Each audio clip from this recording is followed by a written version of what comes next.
उड़ीसा में जिस तरह से महिलाओं के साथ, बच्चियों के साथ हीनियस क्राइम्स हो रहे हैं और उसके लिए उड़ीसा की भाजपा की सरकार संपूर्ण तरह से निष्क्रिय है, संपूर्ण तरह से विफल है उनको प्रोटेक्शन देने में, उसके प्रतिवाद में आज बीजू जनता दल के माननीय सांसद एक साथ यहां महात्मा गांधी जी के प्रतिमूर्ति के नीचे हमने विरोध प्रदर्शन किया है।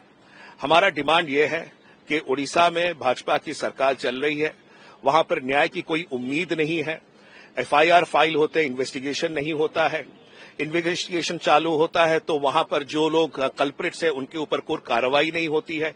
हम लोग जुडिशियल इंक्वायरी की डिमांड कर रहे हैं। जिस तरह से एफएम कॉलेज बालासोर में एक छात्रा ने सेल्फ इमोलेशन किया और दुखद तरह से वो चल बसी, और फिर पुरी के बहानगा में जिस तरह से एक छात्रा के ऊपर ये पेट्रोल डाल के उनको जलाने की कोशिश करी गई, आज वो एम्स दिल्ली में चिकित्सित हो रही हैं। यही दर्शाता है कि उड़ीसा में लॉ एंड ऑर्डर स्थिति संपूर्ण तरह से कोलैप्स हो चुकी है।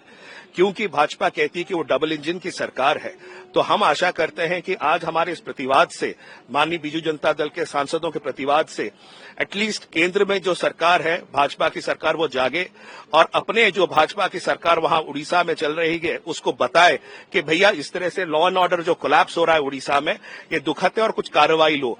तो हमारी आज की जो ये डिमांड्स हैं, this a demand for justice, it's a demand for justice for the women and children of Orissa.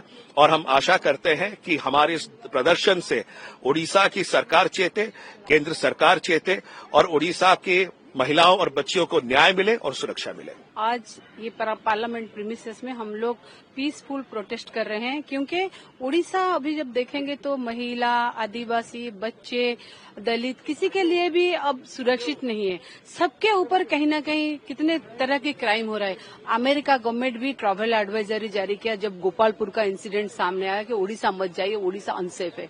Supreme court ने भी बड़ंगा इशू, जो लड़की अभी ट्रीटमेंट हो रही है बर्न यूनिट में एम्स में, उसके चलते सुप्रीम कोर्ट ने भी बोला कि भर्त्सना की कि ये लज्जाजनक बात है। मगर कब इनका नींद टूटेगा, कब जागेंगे ये सरकार जो डबल इंजन का साथ बात बोल रहे हैं? डबल इंजन में क्या इतना विनाश हो रहा है? विकास तो हो ही नहीं रहा। कम से कम शांति से जीने तो दीजिए। इसीलिए हमारा प्रोटेस्ट है कि हमको न्याय मिले और जो कल्प्रिट है उन लोगों का दंड मिले। आज उड़ीसा में हर दिन 15 दुष्कर्म केसेस सामने आ रहे हैं। साल में 3054 केसेस सामने आया। ये है उड़ीसा, ये है डबल इंजन का सरकार का उपलब्धि। इसीलिए हम लोग, आप और बोले तो आप कुंभकर्ण की निद्रा में सोए, तो किसके साथ किसका दरवाजा खटखटाए? सोम्याश्री ने किसका दरवाजा छोड़ा था? पूरे सिस्टम का दरवाजा खटखटाई, मगर क्या मिला उसको? मौत ही मिली उसके नसीब में। ऐसा नहीं होना चाहिए।